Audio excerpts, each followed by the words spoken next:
pervasive, invasive, wrong, violent, not friendly, and not of Hawaii. And militarism, what it has done for us is it's forcibly removed us historically from a lot of our lands, and it's removed us from access to healthy lifestyles and healthy living. And it's caused massive depression, worldwide, just global almost dependence upon on this world where we're either being forced to choose between being completely depressed and disenfranchised, or selling ourselves out for money and tourism, or agreeing to go off and kill other people, other indigenous folks throughout the world. War the town, the beast is loose. Word 'em up, y'all. War the town, the beast is loose. Come on. And living in central Oahu, I would say that the military presence there is it's a daily thing. There's helicopters sort of flying overhead. There's Stryker vehicles plying the roads. There's at night you can hear the munitions from the ranges nearby, and I think it's ironic that it's such a daily occurrence that people don't. I think most people don't even recognize it anymore or pay much attention to it. Right now, under our noses, there's a massive buildup that's happening on this island. Massive. This is the land taking out of my hand. This is the land, Coca-Cola. This is the land taking out from my hand. This is the land, Coca-Cola. One personal observation I have of the military is the loss of housing here. The military is subsidized, so their rent is subsidized, while our families are really struggling, and we don't get that benefit. So the housing market has shrunk because of the influx of the military, and which has increased. We've had the biggest buildup since World War II with the transformation of the Army and the Stryker Brigade coming here. 1996 is when they finalized the evictions of Makua, and my ohana, my personal ohana, me, my kids, and my husband was here. I was here longer. I was really here. He was in and out, But my children and I spent a lot of time here. It was the most scariest time of my life. But anyhow, I went through so much enforcement.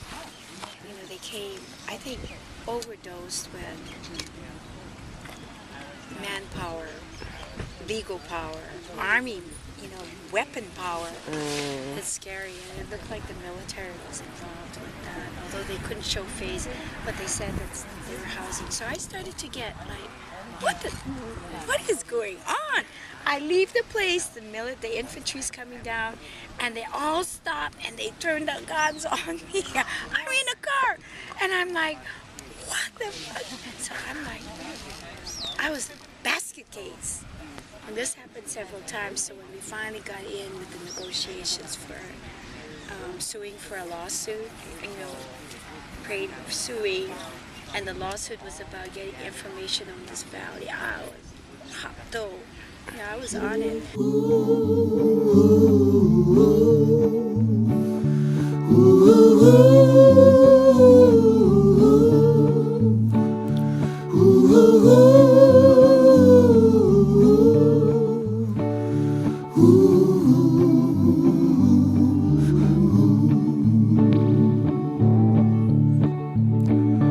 From the cold Atlantic islands to the South Pacific Pacific seas in the name of the Queen of England. Sailed in James Cook.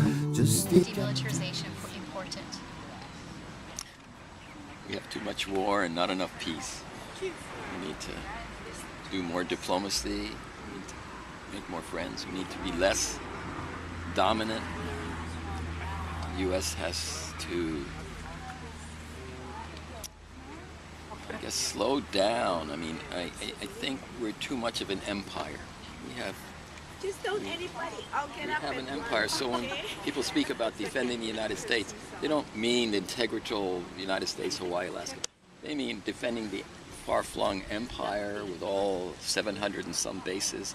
In addition, around the military bases, there are huge and tremendous amounts of strip clubs, a prostitution industry, human trafficking that are affecting our young women. And I would definitely say it's an intelligent estimation to think that the amount of STDs, the amount of unwanted pregnancies, the amount of abuse that are around that community that has risen up around that industry of the military is huge.